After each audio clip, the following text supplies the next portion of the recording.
Buenas noches, amados hermanos. Es un privilegio para su servidor el poder compartir con ustedes el estudio bíblico sistemático que nos compete de martes a martes. Hemos iniciado hace varias semanas ya el estudio del Evangelio según San Juan. El Evangelio según San Juan, o particularmente el escritor al Evangelio de Juan, hace énfasis en Jesucristo como el Hijo de Dios, como divino. En particular, Mateo lo presenta como el Rey o como el Hijo de Dios, pero también más en Mateo el escritor hace énfasis de el reino de Dios se ha acercado, o el reino de Dios. Imagínese usted que en Mateo la frase el reino de Dios aparece 50 veces. También Juan hace mención del reino de los cielos, pero el énfasis que Juan hace es traer al lector, como es nuestro caso, y me llamó la atención que hace unas horas yo escuchaba a un amado hermano consiervo decir que cuando abrimos la Biblia realmente estamos permitiendo que Dios nos hable. Y entonces esta noche vamos a permitir que Dios nos hable. También quiero anticiparme para que ustedes puedan, a través de estar conectados ya a través de esta red, de las redes sociales como son el Facebook Live y el YouTube, que ustedes puedan conectarse y hacernos saber que la transmisión está llegando, que el estudio les está bendiciendo, que están siendo edificados. Y hoy quiero saludar a cada hermano de la iglesia y quiero saludar a mi hijo Samuel y a su esposa en otro país en donde ellos también están sirviendo al Señor, y también al resto de mi familia, pero en especial al resto de la familia en Cristo nuestro Señor.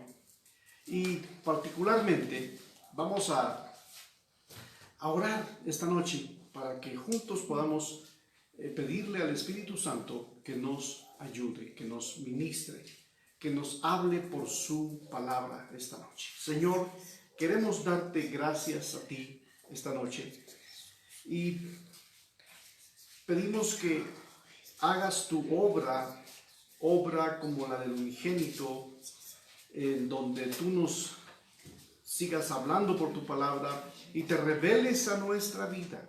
Revélate a nuestra vida, por favor, en el nombre de Jesús. Te agradecemos y pedimos que también tú nos permitas el poder orar por necesidades, y pedimos que esta noche tú tengas misericordia del que quieras tener misericordia. En el nombre de Jesús quiero agradecerte y pedirte, Señor, con todo mi corazón, gracias, en el nombre de Jesús. Bien, vamos a buscar en las Escrituras el texto que nos corresponde. Y vamos a ir al capítulo 7 del Evangelio de Juan, en donde estamos estudiando esta noche. Vayamos entonces al Evangelio de Juan, capítulo 7, y leamos la porción que nos corresponde esta noche. Muy bien. Venimos viendo que el evangelista acaba de introducirnos al tema en donde los mismos hermanos o los mismos parientes de Jesús no creen en él. Y entonces, después de haber hecho ya algunas maravillas, sus hermanos le dicen a Jesús que pasen a tomar protagonismo. Hace unos días ustedes me escucharon decir que el cristiano no fue llamado para ser protagonista. El cristiano fue llamado para hacer la obra de aquel que debe de ser el que hace el protagonismo, y es Jesús. Jesús es el protagonista de la historia. Por eso la misma historia nos enseña que Jesús es el que hace la diferencia en la historia de la raza humana. Un antes de Cristo y un después de Cristo. Él es el único protagonista. Nosotros solamente somos sus siervos.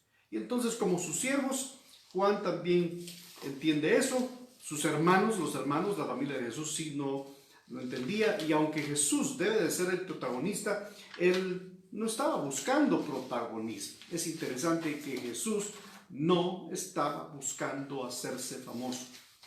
Por eso, cuando llegamos al capítulo 7, encontramos que hay incredulidad en los hermanos de Jesús.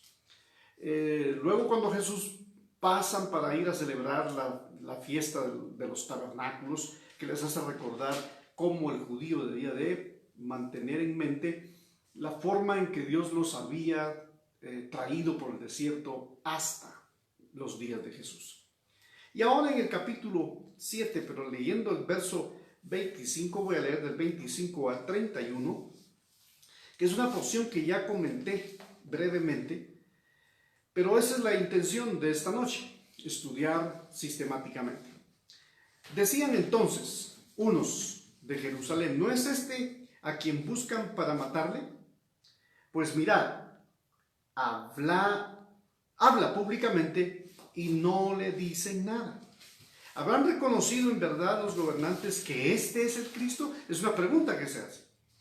O sea, Jesús llega a la fiesta de los tabernáculos, llegó después de sus discípulos, él no quiere llamar la atención, y lo otro es, aún no era tiempo de que le arrestaran. Y había gente que quería y estaba buscándole. Ahora ya está entre ellos, pero no lo reconocen o no lo quieren apresar. ¿Por qué? Porque Dios está en control. Dios sigue en control de su vida y de mi vida. Entonces, estando él allí, se preguntan, ¿no es él al que busquen?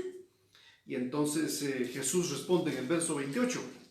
Entonces, enseñando en el templo, alzó la voz y dijo, a mí me conocéis y sabéis de dónde soy, y no he venido de mí mismo, pero el que me envió es verdadero, a quien vosotros no conocéis. Pero yo le conozco, porque de él procedo, y él me envió. Es lo que está diciendo Jesús. Yo le conozco, porque procedo de él. Él me envió. Y después de que dice esto, el verso 30 dice, procuraban pues prenderle, arrestarlo, pero ninguno se atrevió a hacerlo, porque no había llegado su hora. Si para Jesús no había llegado su tiempo, también las circunstancias que hoy el mundo padece le muestran a usted y me muestran a mí la respuesta de que todo tiene su tiempo, todo está debidamente planificado por Dios en este mundo, para usted y para mí. Lo que incluso está pasando en el mundo actualmente no es algo que Dios desconoce, no es algo que Dios lo mandó. Dios sí lo puede estar permitiendo aún para sacar provecho y hacernos bien a los hombres, a la iglesia, a todas las personas que estamos esperando en Él un hermoso milagro. Milagros de oración para familias que padecen. La semana pasada estuvimos orando por necesidades de salud para las personas que así lo necesitan. Y hoy lo vamos a estar haciendo al final de esta reunión. Si usted así lo desea, hágamelo saber a través de la red. Hay una persona que está tomando nota de su petición. Pero, volviendo al texto, dice, a Jesús lo conocían y sabían de dónde era. O sea, ellos dicen, es de Nazaret, es hijo de José y María. No, sus hermanos están entre nosotros, pero yo le conozco porque de él procedo y él me envió. Es interesante que Jesús está mucho más interesado en mostrarle a la gente que él vino de Dios el Padre y que le conoce. Y que la razón de que Jesús esté entre sus discípulos para enseñar el reino, para que luego los discípulos prediquen el reino y que también nosotros seamos beneficiarios de la predicación de Jesús, de la enseñanza, del mensaje del reino, de la labor que hicieron los discípulos en el primer siglo. También nosotros podamos entonces conocer quién es Dios. La semana anterior dijimos, en el estudio anterior, para ser preciso, dijimos que Jesús vino para presentar a su Padre, para dar a conocer a su Padre. Si hacemos una relación en respecto a la paternidad, de la cual muchos llaman espiritual y de la que también algunos se aprovechan para hacer una enseñanza totalmente equivocada, por ejemplo, si no es totalmente equivocada, déjenme decir qué estoy pensando. Hoy en día se está enseñando en algunas iglesias que nos deben decir a los pastores padre espiritual y que a la esposa del pastor también deben de decirle madre espiritual. Con todo respeto para quienes practican esta supuesta doctrina, quiero decirles que la paternidad se gana, no se impone. Incluso siendo uno padre de hijos, un padre de familia, yo no tengo por qué estarle diciendo a mis hijos, ustedes me tienen que decir a mí papá, porque si no ya van a ver lo que les sucede. Ellos me dicen papá porque me han reconocido como su padre, saben que soy su padre. Y no tengo por qué estárselos recordando, excepto que hubiera una falta de respeto a la autoridad delegada de parte de Dios, que es papá y mamá son autoridad para nuestros hijos. Yo también soy hijo. Puedo decir fui hijo porque mis padres están ya con el Señor, pero yo como hijo aprendí a obedecer a mis padres. El mismo Jesús dice en la Escritura que por cuanto aprendió obediencia, o sea, Jesús también estuvo sometido a aprender obediencia. Dice que por cuanto aprendió obediencia, Dios le dio un nombre que es sobre todo nombre.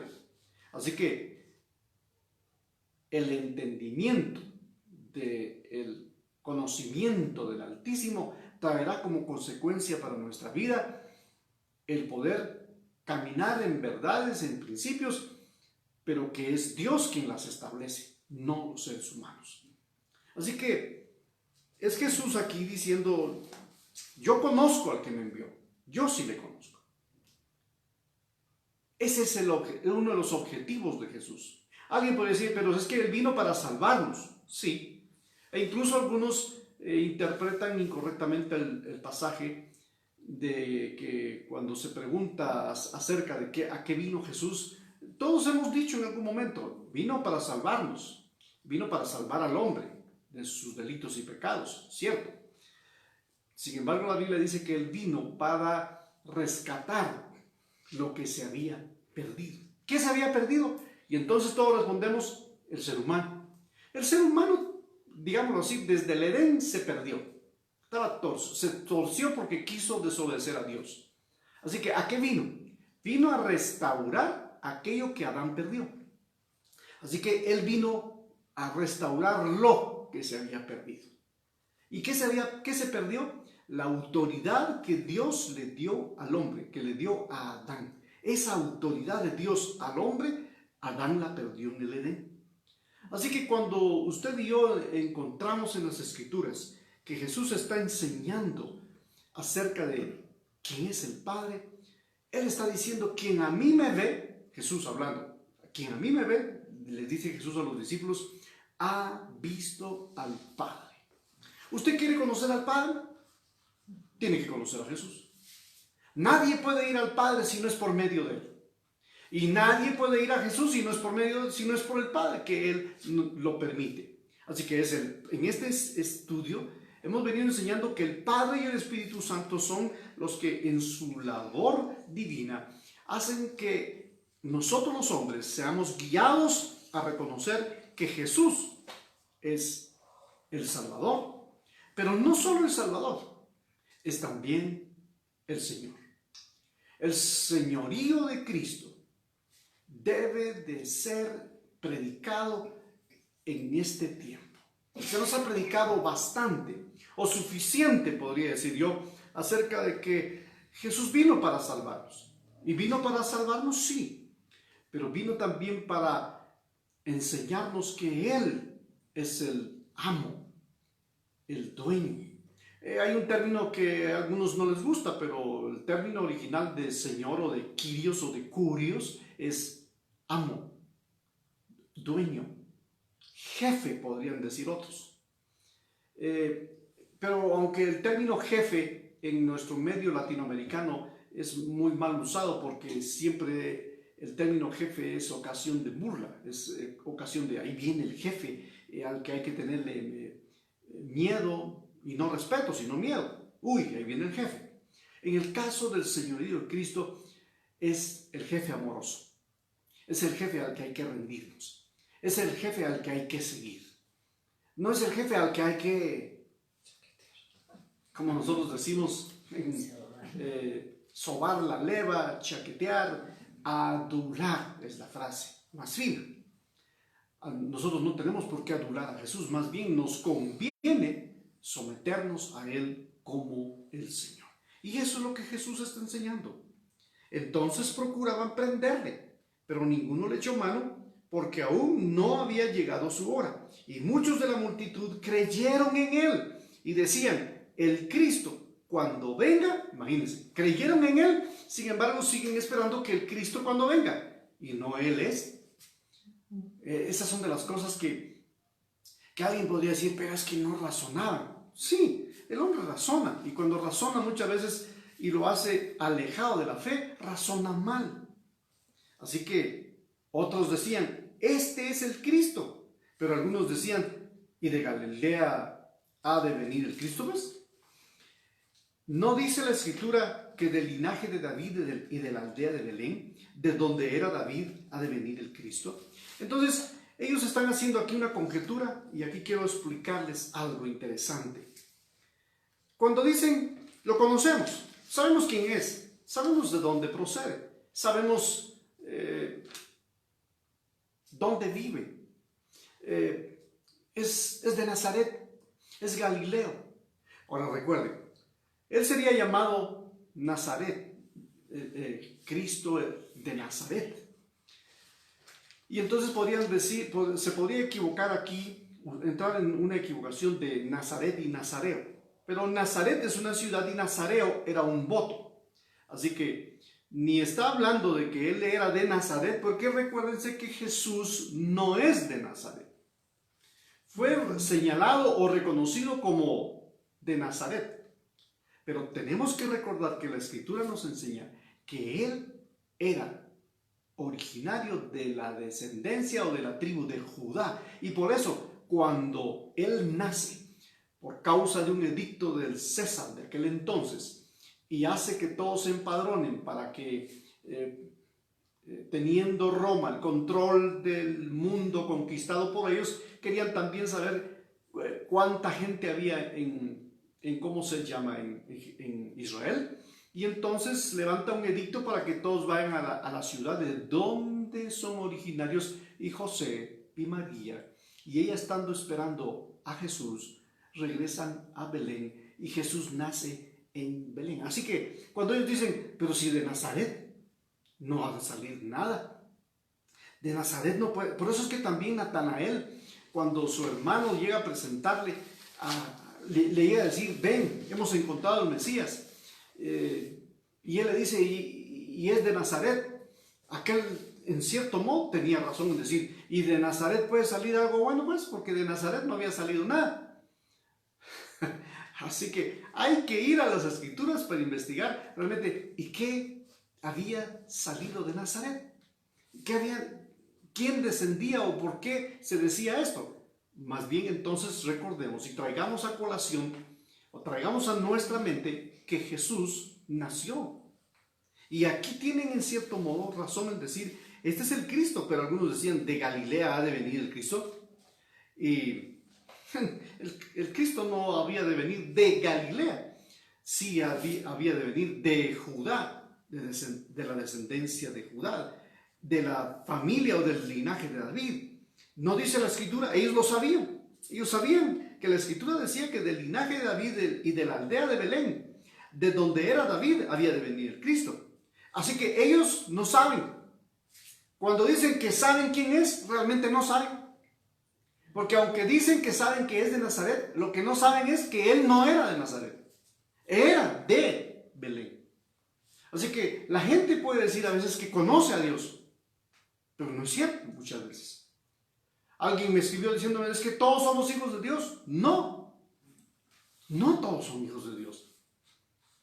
Todos somos criaturas de Dios, hechas por Dios. Voy a hacer aquí un paréntesis. En medio de esta circunstancia pandémica, mueren ricos, pobres, católicos, evangélicos, mormones, posiblemente hasta hechiceros, brujos, políticos, millonarios, gente conocida, muy conocida, poco conocida o totalmente gente que ni conocías. Y el punto es, ¿y Dios tendrá control de eso? ¿Y Dios sabrá de eso? Sí, porque Él es el creador de todo el universo. Y si es creador de todo el universo, es el creador del sistema solar en donde la Tierra gira alrededor de esta Vía Láctea, de la Vía Láctea que nosotros conocemos, que es el sistema que Dios nos ha dado a conocer, en donde la Tierra es parte de ese sistema solar, que es una de las micro creaciones, voy a decir las micro, pensando en la inmensidad del universo. Así que Dios tendrá control de lo que está pasando. ¿Sabe quién muere y quién nace? Dios lo sabe todo. Yo sé el día de mi nacimiento, sé la fecha, ¿ves? Conocí a mis padres, les puedo decir sus nombres. Incluso todavía recuerdo también la fecha en que nacieron. Pero yo no sé cuándo moriré. Dios sí lo sabe. Y entonces Dios, que lo conoce todo, aquí ha de haber sido un poco como hasta de risa para Dios el ver que el pueblo quieren apresar a Jesús, que es el Cristo, que es al que buscan, lo quieren apresar porque predica cosas que son un desafío para la época. Aquí en un estudio anterior dije que la cuestión con Jesús en sus días y hasta nuestros días es que muchas veces la gente no quiere seguir a Jesús. ¿Saben por qué? Porque Él cambia todos nuestros paradigmas, cambia todos nuestros sistemas. Él nos pide que amemos y a veces hay gente que no puede amar porque lo que abunda en su corazón es odio, rencillas. No pueden vivir en paz porque les gusta el pleito. Incluso hay gente que, y voy a decir el término gente que creo que es muy popular decirlo, pero quizás pueda ser hasta ofensivo, pero hay gente cristiana que odia a otros cristianos de otra iglesia. Usted podría tener vecinos cristianos que posiblemente van a otra iglesia y simplemente le dicen adiós hermano, pero por detrás hablan mal de usted. O hablan mal de nosotros los pastores, los predicadores, los maestros de la Biblia, los profetas y todos los ministerios que hoy también han surgido. Así que Jesús, aunque ellos decían que le conocían, realmente no le conocían. Porque cuando ya nos detenemos a considerar este pasaje y otros dicen, este es el Cristo, pero sí es el Cristo, pero si es el Cristo no va a ser el Cristo, porque el Cristo ha de venir de la descendencia de David, de Belén, y él es de Nazaret, él viene de Galilea. Allí había llegado a vivir por cuestiones de que allí vivía José y María, pero ellos eran originarios de Belén. Y para ir más rápido, entonces nos dice la Escritura, hubo entonces disensión, verso 43, dice que hubo disensión entre la gente a causa de él. Eso es lo que quiero otra vez enfatizar.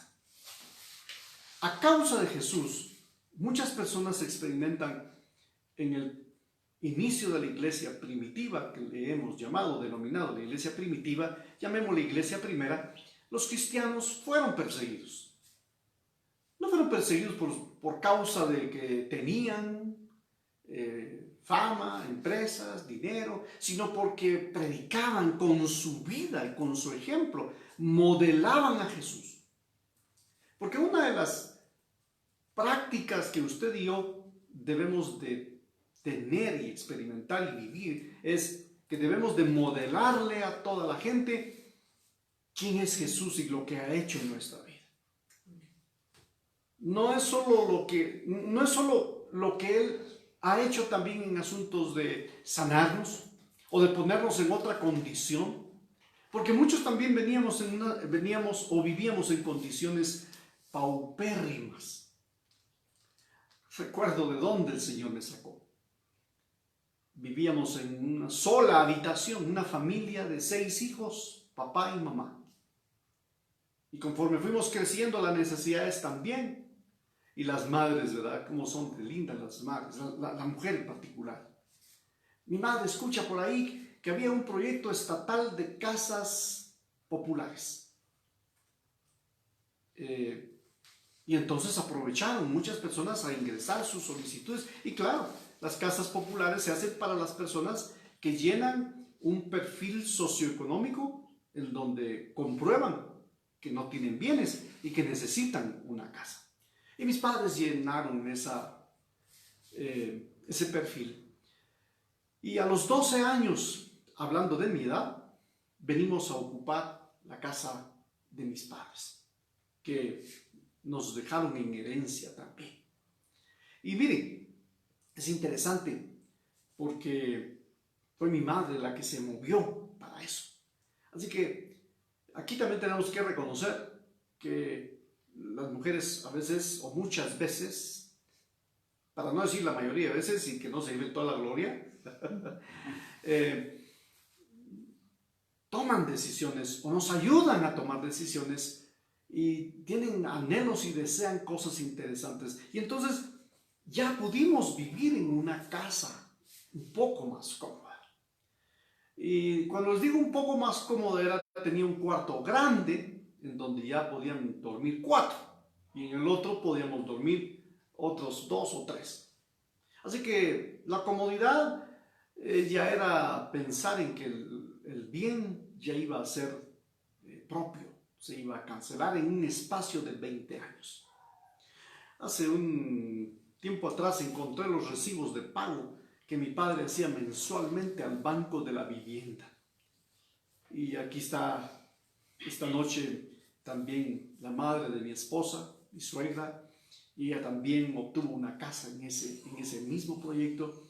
Y la cuota era de 16 quetzales mensuales. Estoy hablando de aproximadamente $2 de hoy. $2 se pagaban en aquel entonces. Y eran pagaderos o era una propiedad para pagarse en 20 años. Entonces el punto es, ¿Dios nos ha puesto en mejores condiciones? Sí. ¿Dios nos ha bendecido? Sí. Ahora podríamos decir, vestimos hasta mejor, comemos mejor. Hoy también hemos aprendido hasta a comer mejor y a vitaminarnos también, porque hasta en eso tenemos que darle gracias a Dios. Así que Jesús viene para traer disensión entre la gente. Sí, o sea, por causa de Él trae disensión. Porque no solo también nos ha bendecido, a veces también trae por causa del Señor. Los mismos parientes a veces se pelean con uno. Yo recuerdo, muchas veces yo no pude asistir a eventos familiares. Y los eventos familiares a los que yo debía asistir o me invitaban, mis parientes no eran cristianos. En cierta ocasión llegué yo a escuchar esto. Y yo lo voy a decir ahora con mucha libertad y sin señalamiento de nada, porque hoy toda mi familia, podría decir que el 98% de mi familia es cristiana. Y entonces llegó a mis oídos que yo no asistía que a las piñatas, que a las actividades familiares, y muchas veces no lo hacía porque había adquirido compromisos de predicar, de salir, o de atender otras cosas. Así que alguien dijo, él prefiere más a sus hermanitos, aleluya, evangélicos, que a nosotros su familia. Y en cierto modo dije yo, bueno, pero resulta que la Biblia también dice que cuando habla acerca de preferirnos, dice que prefiriéndonos los unos a los otros, y especialmente dice a los de la familia de la fe. Jesús no tenía preferencia sobre su familia como algo que lo podía sacar a él de su escena ministerial. Incluso María y sus hermanos llegaron un día para interrumpirlo prácticamente. Y llega un discípulo y lo empieza a jalar hoy diríamos del saco o de la túnica, y maestro, y Jesús atiende, ¿sí? Mira, ahí afuera está tu madrecita, tu mamadita, y tus hermanitos lindos, preciosos, ahí están, y dice que, si era un ratito, dice que si podrías salir y atenderlos. Jesús aprovecha la oportunidad, está enseñándoles a todos, y dice, ¿quién es mi madre? ¿Quién es mi padre? ¿Y quién es? Y yo voy a agregar, ¿quién es mi padre? ¿Quién es mi madre? ¿Quién es mi abuelita? ¿Quién es mi abuelito? ¿Quiénes son mis primos? ¿Y quiénes son mis hermanos? Él hace una explicación breve. Dice, ¿quién es mi padre y mi madre? ¿Quiénes son mis hermanos? Sino aquellos que hacen la voluntad ¿de quién? De mi Padre. Otra vez, Él muestra que Él vino para hacer la voluntad de su Padre. No para hacer la voluntad ni la de Él ni la de los demás. Porque si hablamos acerca de hacer nuestra voluntad, todos la hacemos. Y algunas veces hacemos pensar a otros que estamos haciendo la voluntad de Dios y posiblemente no lo estamos haciendo. Y entonces Jesús viene, enseña, está predicando, está haciendo milagros, está haciendo maravillas entre ellos. Acaba de sanar a un enfermo, acaba de darle de comer a más de 5,000 personas. Y Él está haciendo las cosas con cautela, no está buscando protagonismo otra vez.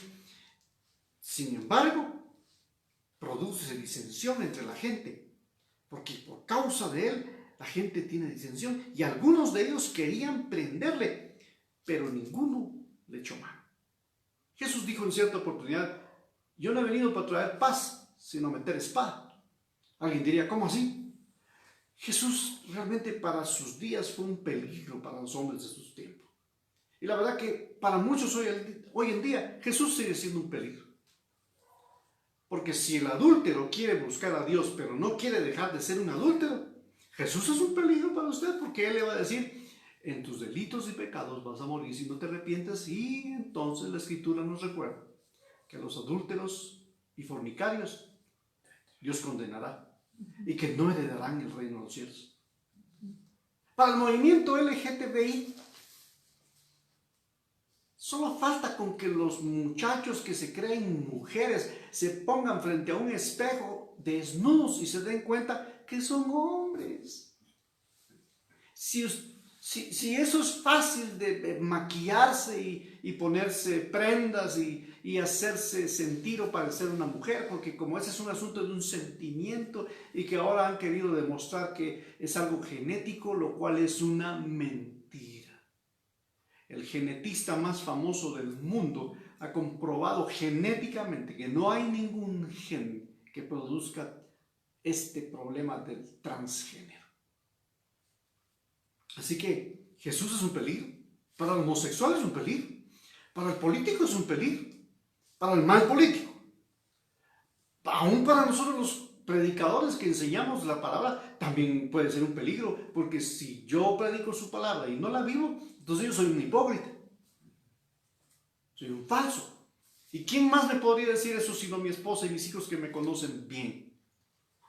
Y digo esto muchas veces delante de la congregación y delante de mi esposa, porque quien más me puede a mí enseñar y corregir y animarme o también ayudarme a encontrar el norte si es que lo pierdo, es mi esposa, porque después de Dios, ella es quien más me conoce. Un día le dije a mi esposa, así como una broma, solo existe otra mujer que me conoció como tú. Y de inmediato ella se dio cuenta quién era, ¿verdad? Mi mamá. Pero mi madre no me conoció como ella me conoce. así que ella conoce más asuntos incluso de mis pensamientos. Hemos hablado recientemente acerca de las cosas que a veces pasan por nuestra mente, y que si todo lo que pasa por nuestra mente nosotros lo dijéramos, lo habláramos, es casi como darle comida al enemigo para que nos ataque en nuestra mente. Por eso es que debemos de apagar todo dardo del enemigo en nuestra mente. Hay gente que cuenta todos sus sueños. Anoche soñé que me caía de un edificio y que no sé qué, y que a ver si yo no me caigo de un edificio. ¿Y dónde vive usted? Pues yo vivo así, debajo de una montaña. No se preocupe, no se va a caer de ningún edificio. Tal vez la montaña le caiga encima, eso tal vez sí, pero no tenga temor, quítese esos temores. Gente que a veces dice, ay, soñé que me iba a atropellar un carro. No salga, mejor no salga, porque se lo puede llevar el tren. Y la pregunta es, ¿y qué pasó? Pues es que he estado tan afligido y pienso esto. Hay que tener cuidado con nuestros pensamientos también. El Señor tiene cuidado de su vida. Ahora, ¿por qué menciono esto? Porque aún también el Señor conoce nuestros pensamientos. Y ahí también Jesús podría ser peligroso. Es un hombre peligroso realmente para los intereses de la gente de su época. Era un hombre peligroso. Para nuestro tiempo es peligroso que Jesús quiera dirigir la iglesia el día de hoy por medio del Espíritu Santo. No, hoy somos nosotros los seres humanos los que queremos dirigir la iglesia. Y entonces viene un grupo y se acerca un grupo con nosotros, o el pastor, o los pastores, o los ministros, o los ancianos, y nos dicen, hagamos tal cosa. Y entonces el pastor, si no tiene una relación con Dios el Padre y una guianza e incluso un conocimiento amplio de las Escrituras, accederá a todo deseo y capricho de la iglesia. Conozco de iglesias en donde quienes mandan son los de peor ejemplo, o quienes mandan es una congregación, porque el gobierno es congregacional, no es ni episcopal, ni pastoral, ni mucho menos el concepto bíblico del Nuevo Testamento de establecer ancianos. Algunas veces las iglesias, cuando están creciendo, no tienen muchos ancianos, porque depende de la necesidad. Imagínense, yo con una iglesia pequeña, o con un grupo pequeño, y tengo 20 pastores. ¿Y cuántos miembros tienen? 25. Sonaría ridículo, chistoso, que tengamos una iglesia de 25 personas y hay 20 ministros. No. Se establecen las autoridades conforme también la iglesia las va requiriendo y creciendo.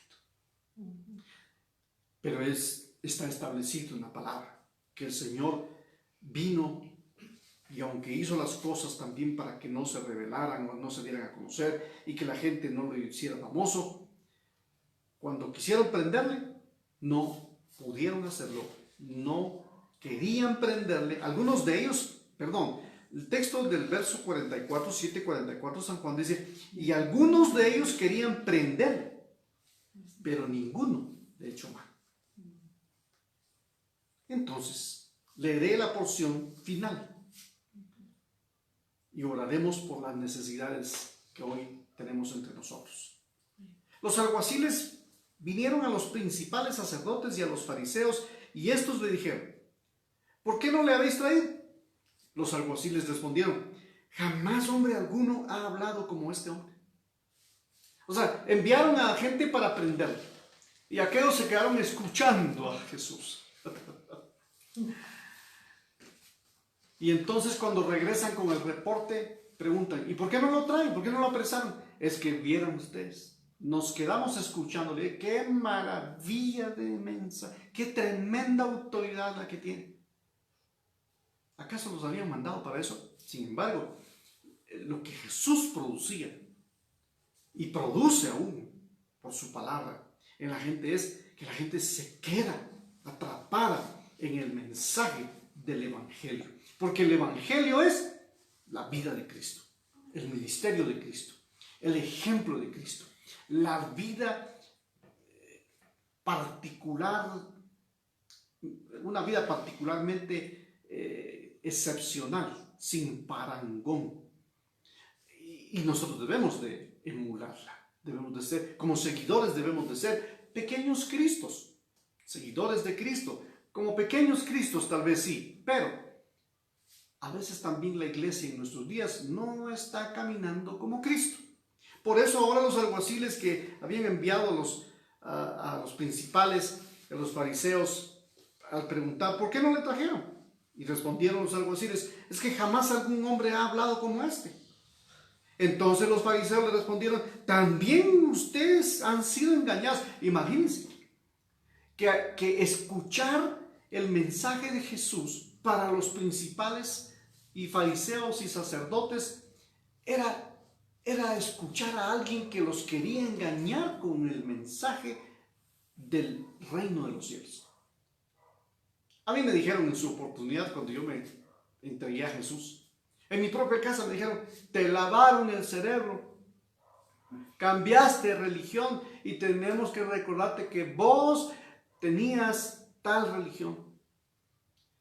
Y recuerdo que sin mucha preparación ni conocimiento, porque eso me lo dijeron 2-3 días después de haberle entregado mi vida al Señor. Y recuerdo que respondí en casa, no cambié religión. Lo que encontré fue una nueva relación. Y de eso hace 40 años. Y no me arrepiento. Porque sigo en este caminar, aprendiendo y sigo tratando de seguir a Jesús, de ir buscando sus pisadas. Por donde Él camina, caminaré. Por donde Él hable, yo escucharé. Donde Él ponga su mano, dejaré que Él me toque. En donde Él alce su mano para asirme hacia Él, le tenderé mi mano para que Él sea el que me siga dirigiendo. Pero estos no. Estos querían prenderle. Y los que habían ido para prenderle se quedaron pasmados escuchándole. Y ahora el reporte que traen es que no hay otro. Y es que la verdad no había. Habían pasado 400 años. 500 años casi, de que no había habido profeta en Israel, y ahora surge un nuevo maestro. Por eso es que cuando aparece la gente le preguntó, e incluso el mismo Jesús preguntó a los discípulos en cierta oportunidad, ¿y qué dice la gente que es? ¿Quién soy yo? Y respondieron, bueno, la gente dice que tú eres uno de los profetas, que eres Elías o que eres Juan el que resucitó. Y entonces Jesús pregunta, pero ok, eso es lo que dice la gente, pero a mí lo que me interesa es saber, ¿y ustedes qué piensan de mí? ¿Quién soy yo para ustedes? Y todos se quedaron pensando y salta el hermano Pedro y dice, tú eres el Cristo, el Hijo de Dios. Y Jesús le dice, Pedro, esto no te lo reveló carne ni sangre, porque Pedro no era muy espiritual. Pero en ese momento fue Dios quien le reveló a Pedro. Más adelante, minutos más tarde, Jesús les dice, tendré que padecer, seré entregado, y padeceré, y herirán al pastor y las ovejas saldrán huyendo. Y entonces Pedro viene y dice, Señor, ¿qué estás pensando? ¿Que vas a morir? Y les digo, sí, voy a morir, es preciso que muera. Y Pedro lo reprende, le dice, tal cosa no sucede. Y Jesús entonces se voltea y le dice, Pedro, me eres tropiezo. Apártate de mí, Satanás. Y así a unos instantes había intervenido, guiado por Dios el Padre para decir que Jesús era el Cristo. Y ahora se deja guiar por su carne. Así es el hombre. Así es mucho cristiano todavía. Por ratos espiritual como Pedro, reconociendo a Cristo como el Mesías, como el ungido, como el Cristo, el enviado por Dios. Y por otros lados, tal cosa no te pase, actuando carnalmente y actuando espiritualmente. Aquí están ahora estos que habían sido comisionados para apresarle y ahora ellos se quedaron embebidos al escuchar el mensaje de Jesús, porque hasta sus días el que le había antecedido, que también sí había impactado su sociedad, que era Juan, que la gente salía al desierto para escuchar a Juan y él les decía, arrepentidos, porque el reino de los cielos se ha acercado. Yo quiero decirles esta noche, con las mismas palabras de Juan, arrepintamos, arrepentidos, porque el reino de los cielos no se ha acercado. Ahora el reino de los cielos está entre nosotros. Así que finalizo. Voy a continuar con este pasaje porque lo que está por suceder es interesante el texto, porque a pesar de la respuesta de los fariseos en el verso 47, que lo voy a leer, dice la escritura en el 47: entonces los fariseos le respondieron: ¿también vosotros habéis sido engañados? ¿Acaso ha creído alguno de ustedes de los gobernantes o de los fariseos? Y recuérdense que sí, ya habían gobernantes. Habían ya de los fariseos que creían en Jesús. No, ahí estaba ya pues, y de hecho aquí en el verso 49 dice: mas esta gente que no sabe la ley, maldita es. Les dijo Nicodemo. Y Nicodemo ya se había encontrado con Jesús. ¿Se recuerdan? En el capítulo, ¿qué? 3, 4 anterior, ya Nicodemo fue. Y ahora Nicodemo es un seguidor de Jesús. Pero aquí Nicodemo todavía está como que no se quiere dar, como decimos popularmente, Nicodemo no se quiere dar color de que él sí cree en Jesús, que él ya le sigue. Y entonces Nicodemo salta en el verso 50, no es que salte de saltar, sino interviene y dice, les dijo: el que vino a él, hablando de Nicodemo, el que vino a él de noche, Juan lo vuelve a rectificar, el cual era uno de ellos. Nicodemo ya era uno de los de Jesús. ¿Juzga acaso nuestra ley a un hombre si primero no le oye y sabe lo que ha hecho? Y respondieron y le dijeron: ¿eres tú también Galileo? Escudriña y ve que de Galilea nunca se ha levantado profeta. La pregunta que les quiero dejar es: ¿de dónde era Saúl?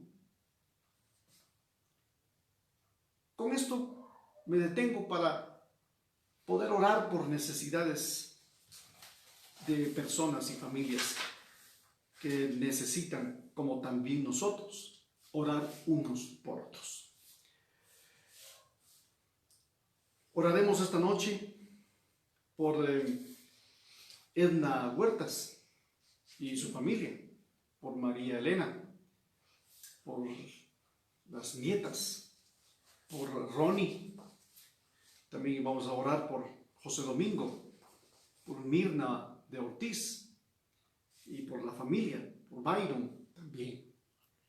Vamos a orar por nuestros hermanos de nuestra congregación, por los que pudieran estar pasando no solamente problemas de salud, sino también hasta problemas económicos. Y pedimos porque Dios intervenga. Acompáñenme en esta oración y al finalizar quiero agradecerle por su sintonía y su fidelidad a este estudio sistemático. No se quede con lo que he dicho. Vaya a las Escrituras e investigue y haga como los de Berea, que aunque escucharan a Pablo, el apóstol Pablo, un erudito de su tiempo, la gente de Berea iba después a rectificar con las Escrituras si era así como Pablo había dicho. Después de esta transmisión, tómese su tiempo, busque y verifique si es como hemos dicho. Señor, oramos por Edna Huertas, oramos, Señor, por la familia Huertas, por la familia Gober. Oramos, Señor, por la familia cristiana en el mundo, por la iglesia tuya en esta tierra. Oro por todos los miembros de Iglesia Cristiana Ministerios Renuevo, por cada familia, Señor, de los que hoy también han estado en contacto, en sintonía nuestra. Y en tu nombre pido porque tú proveas también al necesitado de salud, pero también al necesitado de trabajo, de recursos, de pan y, Señor, de la paz en el corazón, de la estabilidad emocional, Señor, en el nombre de Jesús, trae de tu reino a nuestra vida para que podamos disfrutar de gozo, porque el reino de los cielos no es comida ni bebida, sino paz, amor y justicia. Señor, que tu paz, que tu amor y que tu justicia reinen en cada persona, en cada familia que desee conocerte a ti y conocer al Padre y ser guiados por el Espíritu Santo. Revélate en cada necesidad y danos la oportunidad de volver en una próxima ocasión para poder, Señor, también orar unos por otros. Oro en el nombre de Jesús para que tú sanes a aquellas personas que tienen problemas digestivos, que tienen problemas en sus huesos, que tienen problemas, Señor, en su piel. En el nombre de Jesús, para los que están experimentando presión alta, para los que tienen problemas con el azúcar, con la glucosa alta, Señor, en el nombre de Jesús. Tú puedes hacer esas cosas porque eres Dios. Aún lo que el mundo está experimentando, Señor, en todo lo que el mundo experimenta, y aún que te pudieran acusar, tú sigues siendo Dios. Padre, en el nombre de Jesús, esta noche, al darnos cuenta que Jesús es el Señor de señores, el Rey de reyes, a quien la gente quería prender, Señor, pero que no pudieron porque su enseñanza o su manera de enseñar era extraordinaria. Que así, Señor, nosotros tengamos el deseo de seguir conociendo de tu extraordinario mensaje y de las verdades que el Evangelio plasman para nuestra vida espiritual. Te damos gracias. En el nombre de Jesús. Amén y amén. Será hasta una próxima oportunidad. Les vemos en nuestra reunión de domingo. El domingo a partir de las 11 de la mañana transmitimos en vivo desde las instalaciones de nuestra congregación. Que descansen. Una feliz noche.